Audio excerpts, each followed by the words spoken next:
मुलांनो, आज आपण अस्मत् सर्वनाम जे तिन्ही लिंगामध्ये समान आहे हे शिकणार आहोत.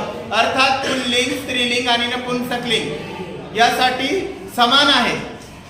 तर बघा, आपण सुरू करूया. तुम्ही माझ्या नंतर बोला. बोला. अहं, आवान, वयम, प्रथमा.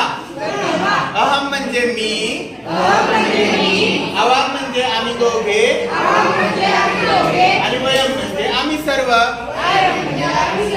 वयम म्हणजे आपण सर्व.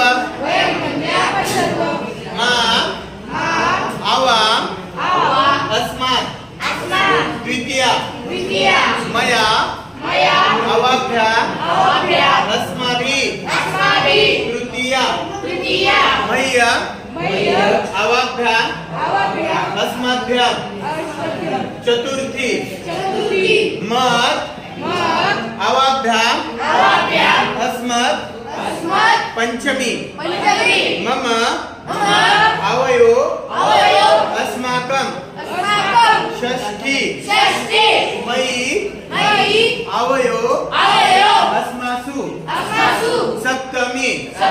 आता सप्तमी नंतर येते संबोधन, परंतु सर्वनामाला कधीही संबोधन नसते. संबोधन म्हणजे संबोधित करणे, जसे प्रधानमंत्रीजींनी संबोधित केले म्हणजे कोणाला बोलणे. आता सर्वनामाचाच वापर आपण एखाद्याला संबोधित करण्यासाठी करतो, त्यामुळे सर्वनामाला संबोधन नसते.